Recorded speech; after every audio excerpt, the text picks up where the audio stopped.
probably mom's the word. Like if I had to narrow it down, I mean, they all have emotional significance, but mom's the word. That's a pretty memorable one because when I first put that together, that was around the time I was discovering my mother's side of the family's true roots, because it had been swept under the rug, so to speak, just for survival purposes. And here I come along and I'm like this artist, and I had been wondering about this stuff since I was young. Specifically when my grandmother and grandfather, I guess they felt like they were getting up in age and they wanted to make sure that they passed on the family photos. So one year when they came for Thanksgiving, they gave my mother this huge box of family photos. And so my mother and I were digging through there, and she was always trying to figure out ways to keep the artist happy. And so she gave me like this sort of project. She was like, okay, I want you to draw family tree, like roots family tree drawing on a big piece of paper. Just like, here's the photos, just sort of like, you can just do pencil and just kind of like collage it together, like little drawings all next to each other of the different faces and stuff. And then she said, we'll do a trade. I'll like crochet you a scarf. I think it was a scarf or a blanket or something. And I was like, okay, cool.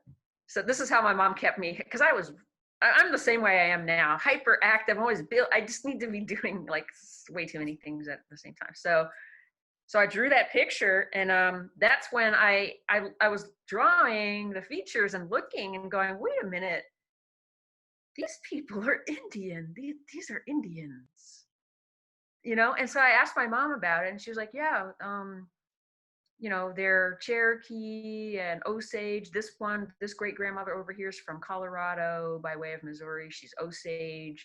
This person here is, you know, they're from North Carolina. But the only thing was, the North Carolina part of the story was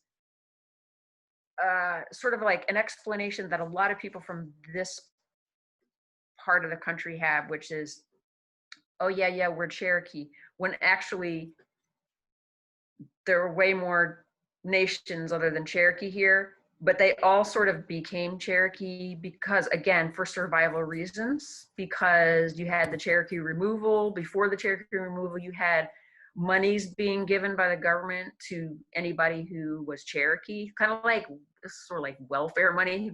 It wasn't called that back then, but there was like funds being given if you were Cherokee. So a lot of people were like, oh yeah, we're Cherokee. But then there was the Cherokee removal, where they were like, oh yeah, well now you're all going to get removed. So whether you were Tuscarora, Saponi, Cherokee, whatever you were, you know, it was easier in some respects just to be Cherokee, you know, just to be Cherokee.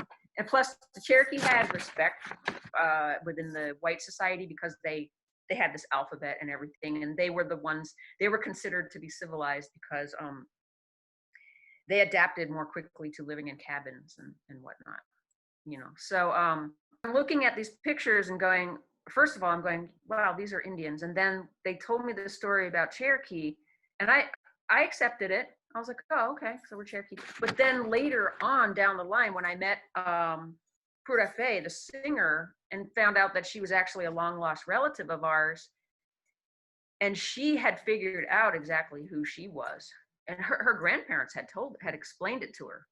And so it was just logical deduction. Once we realized we were related through was like, we looked at the deeds to land that I inherited. Once we realized that, then I realized, oh, we're Tuscarora.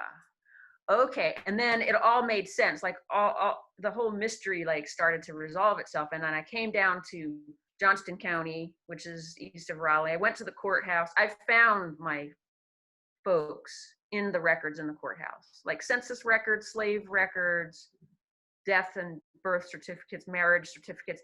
I found it all. And so it was like, okay, we're Tuscarora. So when I found their names in these various documents, it was really quite painful, because, you know, you'd open up this huge, big brown, dusty book, and you would see your great great grandmother listed there, being willed over to the next tobacco plantation along with a feather bed and a mule cart and other belongings. You know, she's being willed as property along with these belongings. And so that's what prompted that collage. Just going, wow, okay, they were Indian slaves. They were being used for their skills in tobacco, because it's the Indians of the South who, they really knew how to grow tobacco. That's how all the tobacco plantations got started, was colonization, capitalizing on the technical know-how of the indigenous women, because it was mainly women who were in charge of that kind of thing, the crops, and just making use of that and capitalizing, making profit off of that. So that's the type of slavery that my ancestors were under. And yeah, that piece is really emotional because it's sort of like my discovery time and my like realization, harsh reality realization. I remember going back, I remember leaving North Carolina after that trip, going back to work, like the Monday morning, like I get home like Sunday night, and Monday morning I'm back in the classroom, and I was just like, oh my God, I have to become normal again really fast and teach my students and just keep rolling, you know. But that information really hit me over the head really hard. So yeah, I would say that piece. And it happens to be the piece that took forever to finish because I really wanted to get the tobacco barn to be the right barn, which I just didn't have the wherewithal to have the correct type of barn when I first started that piece, because I was up north and I just didn't have the right pictures or anything. But now it's finally done. So I'm not sure what it all means. Why? I mean, it's been like 25 years or something. It must mean something why that one went that way. Just to hear. Because yeah, the quilt was just, I guess, like a chance to finish it, even though it wasn't finished. Just do a different version of it, just wherever I'm at the time. And at that time, I was doing fiber art, so I was like, well, I'll do a fiber art one. Yeah. You know, at least I'll have one done, and then I'll get to the other one eventually.